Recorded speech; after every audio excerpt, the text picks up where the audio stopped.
Hello friends, welcome to my YouTube channel chemistry by Swati. आज की इस वीडियो में हम पढ़ेंगे आयनिक इक्विलिब्रियम में hydrolysis of salt. Salt hydrolysis होता क्या है? जब वाटर की रिएक्शन कैटायन, एनायन और सॉल्ट से, कैटायन, एनायन या फिर उसके सॉल्ट से कराएं तो वो कन्वर्ट हो जाता है, चेंज हो जाता है HN कंसंट्रेशन में और OH कंसंट्रेशन में। जैसे वाटर की रिएक्शन सॉल्ट से कराएंगे तो एसिड और बेस बन जाएगा, और दोबारा अगर एसिड और बेस की रिएक्शन कराएं तो वापस वो कन्वर्ट हो जाएगा सॉल्ट में और वाटर में। तो salt hydrolysis is reverse process of neutralisation, और इसमें डेल्टा H की वैल्यू जो होती है वो पॉजिटिव होती है। सॉल्ट हाइड्रोलिसिस चार तरह के होते हैं: strong acid, strong base, strong acid, weak base, weak acid, strong base, weak acid, weak base. हम यहाँ पे चार टाइप के सॉल्ट हाइड्रोलिसिस पढ़ रहे हैं: strong acid, strong base, strong acid, weak base, weak acid, weak base और weak acid, strong base. First type का सॉल्ट हाइड्रोलिसिस स्ट्रॉन्ग एसिड और स्ट्रॉन्ग बेस। एग्जांपल के लिए NaCl, BaCl2, Na2SO4 etc। NaCl की reaction अगर water से कराएंगे तो NaOH प्लस HCl बनेगा। तो NaOH जो है वो स्ट्रॉन्ग बेस है और HCl स्ट्रॉन्ग एसिड है। इसी तरह BaCl2 की रिएक्शन अगर वाटर से कराएंगे तो BaOH का होल ट्वाइस प्लस HCl बनेगा। तो BaOH स्ट्रॉन्ग बेस है और HCl स्ट्रॉन्ग एसिड है। तो जब स्ट्रॉन्ग एसिड और स्ट्रॉन्ग बेस की रिएक्शन कराते हैं तो ऐसी कोई रिएक्शन नहीं होती, क्योंकि कैटायन और एनायन दोनों ही नॉन रिएक्टिव होते हैं और रिएक्शन पॉसिबल नहीं है। और ये न्यूट्रल एक्वस सॉल्यूशन है, क्योंकि दोनों ही रिएक्ट नहीं करते, तो न्यूट्रल हुआ एक्वस सॉल्यूशन। और इसमें pH और pOH की वैल्यू 7 होगी। न्यूट्रल सॉल्यूशन का pH और pOH क्या होता है? 7। No effect on litmus paper. Strong acid है, स्ट्रॉन्ग बेस है, इसलिए कोई भी इफेक्ट नहीं पड़ेगा लिटमस पेपर पे। सेकेंड आता है hydrolysis of strong acid, weak base. Example के लिए CaSO4, NH4Cl, ZnCl2, CuCl2 etc। CaSO4 की रिएक्शन अगर वाटर से कराएं तो CaOH का होल ट्वाइस प्लस H2SO4 बनेगा। CaOH वीक बेस है और H2SO4 स्ट्रॉन्ग एसिड है। वीक बेस और स्ट्रॉन्ग एसिड। इसी तरह NH4Cl की रिएक्शन अगर वाटर से कराएं तो NH4OH बनेगा।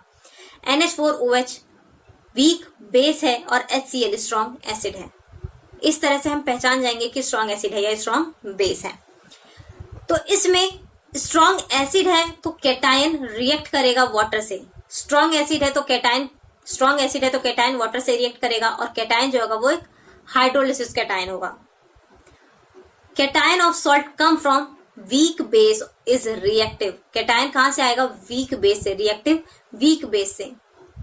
कैटायन जो कहां से आएगा? वो सॉल्ट का जो कैटायन है वो वीक बेस से आएगा, जो कि रिएक्टिव है। Acidic solution. स्ट्रॉन्ग एसिड है तो ये एसिडिक सॉल्यूशन होगा, और एसिडिक सॉल्यूशन है इसलिए HN कंसंट्रेशन इंक्रीज होगा। स्ट्रॉन्ग एसिड और वीक बेस में pH की वैल्यू 7 से कम होगी, और इसमें लिटमस पेपर ब्लू से रेड में कन्वर्ट हो जाएगा। तो एक टर्म याद रखेंगे,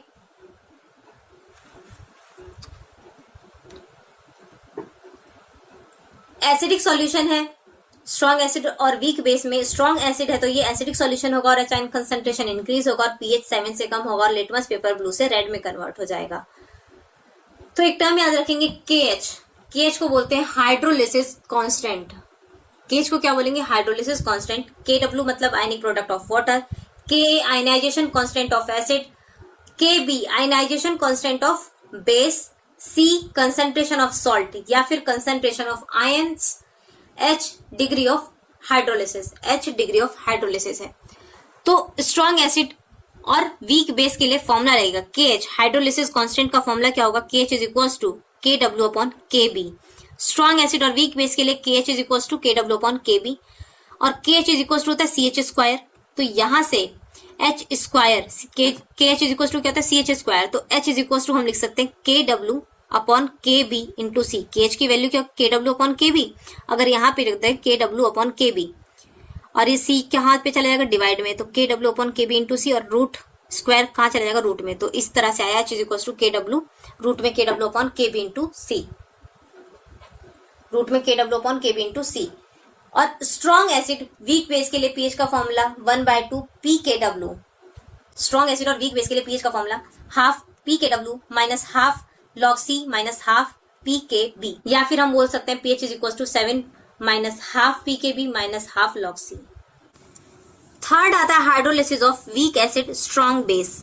वीक एसिड है और स्ट्रॉन्ग बेस है, जैसे एग्जांपल ले लिया CH3COONA, HCOONA, KCN, NaCN, K2CO3, BaCO3, K3PO4 etc। जैसे HCOONA, इसकी रिएक्शन अगर वाटर से कराएंगे तो ये ब्रेक हो जाएगा HCOOH प्लस NaOH, और NaOH स्ट्रॉन्ग बेस है और HCOOH वीक एसिड है। अगर KCN की रिएक्शन वाटर से कराते हैं तो KOH प्लस HCN, तो KOH स्ट्रॉन्ग बेस हो जाएगा और HCN वीक एसिड हो जाएगा। इस तरह से हम पहचान करेंगे स्ट्रॉन्ग बेस और वीक एसिड की। स्ट्रॉन्ग बेस होने की वजह से एनायन जो होगा वो वाटर से रिएक्ट करेगा, इसलिए इसको बोलते हैं एनायनिक हाइड्रोलिसिस। और ऊपर हमने पढ़ा था स्ट्रॉन्ग एसिड और वीक बेस। स्ट्रॉन्ग एसिड होने की वजह से कैटायन वाटर से रिएक्ट कर रहा था और इसलिए इसको बोलते हैं कैटायनिक हाइड्रोलिसिस।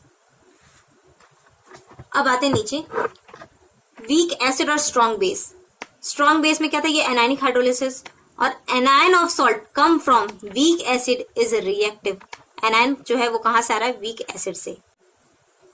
स्ट्रॉन्ग बेस है इसीलिए ये एक बेसिक सॉल्यूशन है, और बेसिक सॉल्यूशन की वजह से OH आयन कंसंट्रेशन इंक्रीज हो जाएगा और इसमें pH की वैल्यू 7 से ज्यादा होगी, 7 से ज्यादा होगी। वीक एसिड और स्ट्रॉन्ग बेस में pH की वैल्यू 7 से ज्यादा होगी और इसमें red litmus paper blue litmus paper में कन्वर्ट हो जाएगा। इसमें फॉर्मूला क्या लगेगा, वीक एसिड और स्ट्रॉन्ग बेस के लिए फॉर्मूला क्या लगेगा, KH is equals to, KH क्या है, hydrolysis constant, KH is equals to KW ionic product of water upon Ka ionization constant of acid, और KH इज इक्वल्स टू क्या होता है, CH स्क्वायर। तो यहां से फॉर्मूला आ जाएगा H is equals to root में KW upon Ka into C। और इसके लिए POH का फॉर्मूला होगा half PKW minus half PKa minus half log C।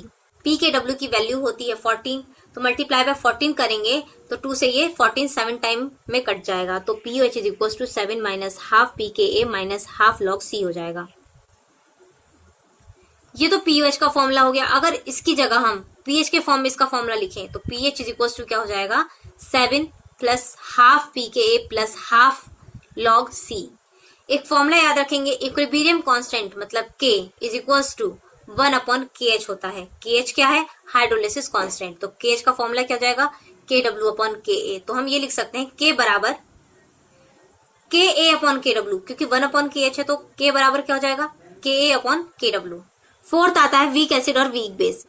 जैसे AgCN की रिएक्शन अगर वाटर से कराएं तो AgOH प्लस HCN हो जाएगा, तो AgOH वीक बेस है और HCN वीक एसिड है। तो दोनों ही सॉल्ट में एसिड और बेस दोनों ही वीक हैं। इसमें क्या होगा, हाइड्रोलिसिस मैक्सिमम होगा और इसमें कैटायन और एनायन दोनों ही रिएक्टिव होंगे। सॉल्यूशन इज ऑलमोस्ट न्यूट्रल, दोनों ही वीक है इसलिए सॉल्यूशन क्या होगा, ऑलमोस्ट न्यूट्रल होता है। बट ये एसिडिक भी हो सकता है और बेसिक भी हो सकता है, लेकिन डिपेंड किस पे करता है, Ka और Kb पे। Ka क्या है, ionization constant of acid, Kb ionization constant of base. Weak acid और वीक बेस में क्या होता है, सॉल्यूशन न्यूट्रल होता है, ऑलमोस्ट न्यूट्रल होता है, लेकिन कहीं कहीं ये एसिड भी हो सकता है, एसिडिक भी हो सकता है और बेसिक भी हो सकता है। ये डिपेंड करता है कि Ka की वैल्यू क्या है, Ka और Kb की वैल्यू क्या है। इसका pH नियर टू 7 होता है, pH इज नियर टू 7, लगभग 7 ही होता है वीक एसिड और वीक बेस का pH। अब एसिडिक और बेसिक सॉल्यूशन जो है वो किस पे डिपेंड कर रहा है, Ka और Kw पे। तो यहां ले लिया हमने फॉर वीक एसिड और weak base type of salt. अगर Ka बड़ा है Kb से, Ka बड़ा है Kb से, तो कैटायन और एनायन टाइप का हाइड्रोलिसिस होगा और ये एक एसिडिक कैटायन और एनायन टाइप का सॉल्ट होगा, इसलिए इसका नेचर कैसा होगा, एसिडिक, और pH की वैल्यू 7 से कम होगी। लेकिन अगर Kb बेस, Kb बड़ा है Ka से, अगर Kb बड़ा है Ka से, तो ये सॉल्ट जो होगा हाइड्रोलिसिस सॉल्ट एनायन और कैटायन टाइप का सॉल्ट होगा। इसका नेचर बेसिक होगा क्योंकि इसमें Kb की वैल्यू बड़ी है, तो इसका नेचर कैसा हो जाएगा, बेसिक, और pH की वैल्यू 7 से ज्यादा होगी। लेकिन अगर दोनों की वैल्यू इक्वल है, Ka और Kb की वैल्यू इक्वल है, तो न्यूट्रल हाइड्रोलिसिस होगा, न्यूट्रल हाइड्रोलिसिस होगा और इसका नेचर कैसा होगा, न्यूट्रल होगा और pH की वैल्यू 7 होगी। और वीक एसिड और वीक बेस के लिए फॉर्मूला क्या लगेगा, KH is equal to, KH क्या है, hydrolysis constant, KH is equal to क्या होगा, KW upon Ka into Kb।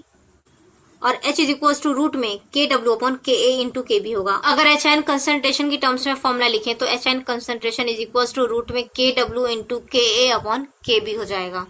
Week acid और वीक बेस में KH बराबर हो जाएगा H स्क्वायर और pH बराबर 7 plus half pKa minus half pKb।